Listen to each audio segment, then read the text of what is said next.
Well, good mountain morning to you. We are going to continue our review on Chuck Holden's book, Making Men, the 5 Steps of Growing Up.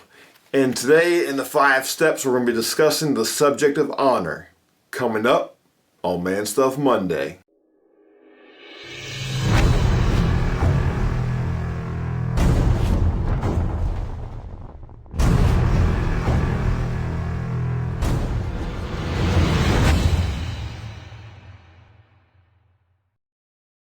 You know, the subject of honor is one that is important to me.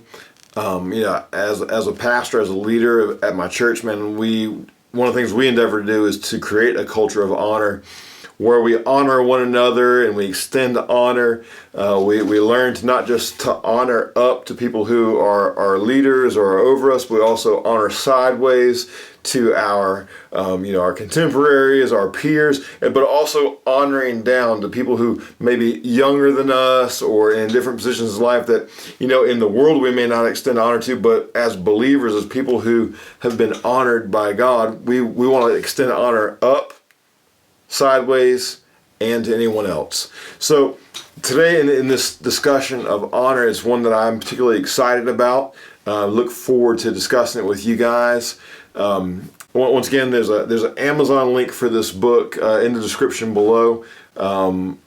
With the whole COVID-19 thing, I know Amazon's moving a little bit slower these days, so I recommend grabbing the Kindle version if you want to read along. Also in the description below, there will be a Google Meet link down there, and that's for us, if you're watching this on Monday evening at 6, we're getting together to discuss this, and so you can just jump in the chat, discuss honor with us. It's going to be a good time. So this subject of honor, he begins the book with defining the subject of honor here. And he says, if you ask a handful of men what honor is, you'll get a handful of answers. Things relating to everything from courage and respect or reverence. And all those things are right, or at least in the ballpark. So most men can describe honor that way, but as far as actually defining it, that might be a little bit of a stretch. So what he did here in the book, he wanted to write down a definition that would be portable and easy, and a solid definition to move forward with, one that he could teach his sons and obviously teach us here in this book. We needed to have a definition of the word honor, primarily because the word honor defines so much of us as men. It affects our life, it affects our family, it affects our livelihood, it affects our health. So we need to have a comprehensive definition for the word honor. So let's check out his definition here in the book on page 61. It says this. So here's my simple definition of honor: the quality of valuing things rightly and the practice of giving everything its proper place based on a valid assessment of what it's worth. So saying, I am going to honor this thing or this person or this situation or this institution. I have evaluated it, and I'm going to put it in its proper place, and I'm going to honor it to its max within its proper boundaries and place. For example, honoring things in their proper place based on value and worth. If I had a handful of dirt and a handful of money, and you ask me which one to choose, I'll go with the handful of money, because the dirt's great. I mean, I can grow some plants in it, but money, if I have a handful of it, it's worth a lot more.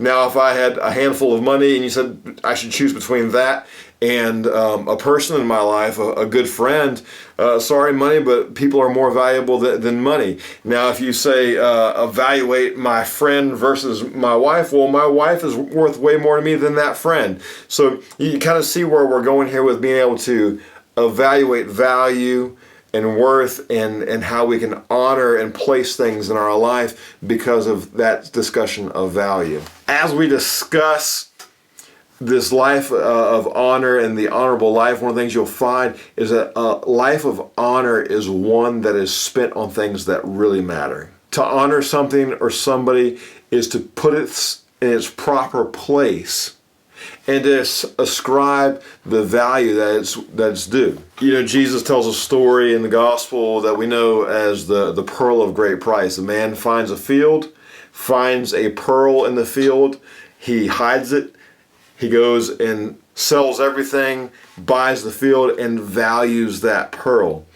As men, we have to look at things in our life and say, value-wise, is this worth me sinking my whole life into? Is it worth spending all of my time on this thing? Can I honor this thing? Can I honor this relationship? Can I honor this calling or this gifting or this entertainment or this thing, this item in my life? Is it worth me giving it all for? As a man, as I pursue and protect the things that are most valuable to me, I need to walk in discernment of whether this is treasure or trash. Is this something worth investing my energy into and pursuing it, or is it trash? Is it something that doesn't deserve that level of honor in my life? One of the main topics in today's chapter, when it comes to honor and what's treasure versus what's trash, is the treasure of time. We've only got a certain amount of time in life. You're only given 24 hours in a day. I'm today 24 hours closer to death than I was yesterday, and tomorrow the same if I'm given tomorrow. If I only have a certain amount of time, I need to leverage my time as treasure and say, is this worth sinking my time into? Are there things that have no redeeming value that we need to remove, and then say the most important things, let's put them on the top of the heap and prioritize those things? When I put something on the top of my heap and say, this is what I'm doing right now, I'm actually honoring that activity, whether it's me saying I'm putting my family time, whether I'm putting this effort in at work, whether I'm putting this time in relaxation, whether I'm putting this time into my fitness. When I put something on the top of the heap and say, this is what I'm doing right now, I'm going to prioritize and make sure this happens, I am honoring that thing. And the question is for me and for you, is that thing that I'm putting at the top of the heap and the thing that you're putting at the top of the heap, is that thing really worth being at the top of the heap? A lot of us will fill our lives with busyness. Particularly as men, man, how many times have you been in a circle of men and you ask another man how it's going or what he's up to, and the first thing out of their mouth is they refer to how busy they are. I'm busier than a one-legged man in a butt-kicking contest or something along that lines. You guys have heard them all, right? That's such a common experience because so many of us find our value in our busyness. Like if I have busied my life up here, there, and everywhere, then I am doing something. But sometimes we've so busy our life up that we're doing some things, but we're actually doing nothing. And now we have this question of honor is saying, let me find out the thing or the things that are worth my time, worth my honor, and let me prioritize my life around those things and put them in their proper order. On page 66, he says this: being an honorable man means making a sustained and valiant effort to weed out the clutter and nurture the most important things. If I'm going to be an honorable man, this is a constant battle of mine. It's almost like the garden that I have in my backyard. I have to constantly prioritize the plants that I want there, my tomatoes, my squash, my cucumber. I've got to keep the bugs off of them. I got to keep them watered and fed. But in addition to that, in my garden, I have to constantly say, here's some lamb's quarter that I don't want to grow here. Here's some crabgrass or some other weed that is taking up valuable water and nutrients in my garden that is taking away from my tomatoes. What are the tomatoes in your life? What are the things that are valuable that you want to see growth, some things you want to see sustained, some things that are worthy of your time that you extend honor to? And it's a constant battle of, all right, this area of my life has crept back in and it's become a time sucker and it's taken away from my vision and my purpose and who God has called me to be and the man that I have dreamt of becoming. Now I got to go back in and weed my garden and pull these things out. In the same way that you should have a budget, financially, you need to budget your time. And in the same way, when you budget your time, you leave this kind of what would happen if plan, budget, like your emergency plan, and you need to budget your time. So you know, I'm going to do this at this time, do this at that time. I'm going to use my time wisely, invest it wisely, and I'm going to leave some time here just in case the inevitable interruption comes along, or the tyranny of the urgent comes along, and I have to tackle this thing that was outside of my plan. But we need to have an organized plan for our day, a schedule, so that we can say, I can use my time wisely. Otherwise, we'll end up surfing the internet or watching TV. You know, I saw a stat a while back that said that the average American spends between 5 to 10 hours doing sedentary activities such as scrolling social media, watching television, things of that nature. That, you know, yeah, those things are good in their moderation. They're good. They serve a purpose. But when we live that life, you're not just squandering minutes and hours of your day. Added up over the course of a year, you're squandering months. You're squandering months over the course of a decade. You're squandering years. You're squandering years over the course of your life. You're squandering a portion of your life. Say, God, how can I honor you? How can I honor my life by saying, I'm going to remove some of these distractions? On page 68, he says this: the bottom line is that until a man defines what he truly values and aligns his life choices to treat those things like treasures they are, he can't live an honorable life. In order for us to live that honorable life, we have to say, I'm going to define the things that I truly value. I value this, this, and this. And I'm going to focus my life on these 3 things, these 4 or 5 things, these core values in my life. And not only do I talk about it, but I'm going to be about it. I'm going to align my life in a way that says, you know what, these are the things that I prioritize, and I'm not just going to have a plan, I'm going to have a course of action that follows that plan. In addition to value in our time, he also confronts us in the idea of honoring our health. Now, guys, there are things that you are called to do as a man, whether it's in your industry, whether it's in your family, whether it's in your church, that you are called to do as a man, as a leader, as a father, as a brother, as a boss, as a coworker, things you are called to do that if you don't prioritize your health, if you don't prioritize your fitness and your just overall cardiovascular health, all this sort of stuff, you're not going to be able to sustain your calling over a period of time. Yeah, you might rock the world for 10 to 15 years in your calling, the thing that you're wired to do, the thing that is your passion.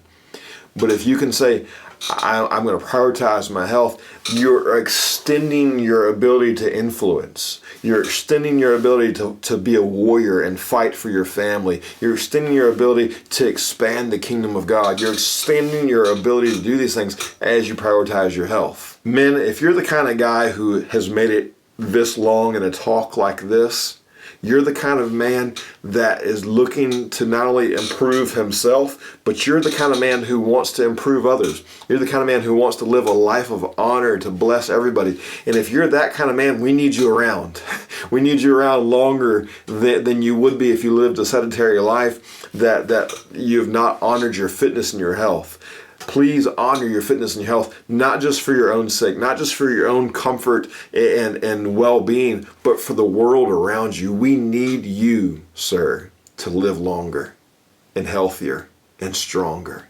If you were to ask a rich man who was dying, would he trade all of his riches for health?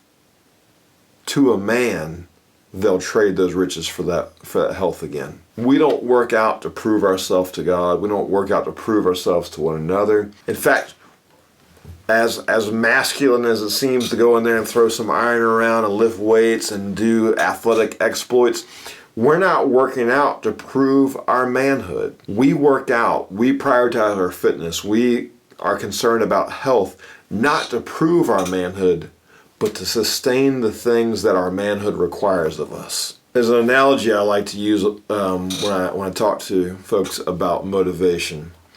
If you guys have ever been around horses, there are 2 things that motivate a horse: a crop and a carrot. Now, of course, there's various versions of those 2 things, but just for sake of category. If you're not familiar with the crop, is like this little miniature whip that you'll see, particularly at horse races, jockeys just whipping that horse to make them go faster. and it will motivate them. It's a great external motivation that will get that horse to go faster. There's another motivation called a carrot. Now, that carrot's an internal motivation. That horse sees that carrot and he gets excited and he runs to that carrot and he gobbles that carrot up. Now, if that horse walks into the barn and sees the crop hanging from the tack room wall, he doesn't suddenly bust into a canter. He doesn't suddenly run a quarter mile around the track, because that's an external motivator, and it needs the hand of the jockey actually using the whip to motivate him. But that carrot, nobody has to be around for that carrot to motivate him. Men, we need to discover what motivates us. And every single one of us is motivated differently. For some of us, you need an accountability partner, somebody who's going to look you in the eye and say, did you do it this week? Did you stick to the things that you said you were going to do? Did you stick to your discipline? Did you work out? Did you spend time with your wife? Did you read the Bible this week? You need that accountability partner. Is that what motivates you? Some of you, simply putting a plan on paper gives you motivation. Other people, having a goal, saying, I'm doing this because I want to reach this goal. For me, I'm probably a goal-oriented person. For me, when it comes to my fitness, man, when I played football, I had a reason to work out. And so it's like, I'm going to keep on working out so that when football season rolls around, I can start. When I'm starting, I can win. All of that kind of stuff. So for me now, pushing myself in my fitness, I've got people holding me accountable, all that good stuff. But what's really motivating me is, man, I'm going to do a 5K gun run soon, where I'm going to run a 5K and shoot at targets all throughout the running course. And I need to continue to be fit so that when I get to that shooting station, I can hold my rifle up and hit the target. Find the thing that motivates you and say, I need to push myself to the thing that I value and do these things. And honor my time, honor my fitness, honor my life, honor the thing that I value. On page 80, he says this: God created every man with a purpose, one that he can choose to fulfill or reject. When a man submits to his plan, he must set himself apart, plan to stand out from the crowd. There should be a major difference in the lifestyle of a man who has devoted himself to God's army and the man who only lives to satisfy his own desires. It's the difference between a cruise ship and a battleship. Both carry men across the water, but they differ greatly in their form because of their intended purposes. If you know what your value is, you know the thing that this is what I've been wired to do, this is who I am to accomplish, this is the puzzle that I fit, this is the role I play in the kingdom, then your life should look extremely and radically different than the person who's just living aimlessly, than the person who's just living in a way that says, I'm here to satisfy me, I'm number one. But when you live that submitted life that we talked about last week, and we're a man of honors, I'm going to honor the valuable things in my life. I'm going to honor my time. I'm going to honor my family. I'm going to honor my health. When we learn what we value and the purpose of the thing that we're wired for, your life is going to look radically different than the person who is playing the life aimlessly. An honorable man knows where his value comes from. When I know that my value comes from my Creator, then I find my value, I honor the pursuit of God's purpose in my life. And in the middle of saying, I find my value in my Creator, and I find my value in what I was wired for, I find my value in Him, then all of a sudden the fear of man ebbs away. And I've got but one person to answer to. I've got my Creator to answer to, and all of a sudden I know that I don't have to find value in what is said about me or what isn't said about me. I don't find value in the little box below this video that says how many views and likes and thumbs up this thing got. I find my value in the one who created me. And with God's approval, I no longer need your approval. I no longer need a random stranger's approval. I only need the approval of God. Being a man requires me and requires you to put the important things at the top of the list and then to live my life like the list matters. A man of honor values things rightly. God bless you. Go take your mountain.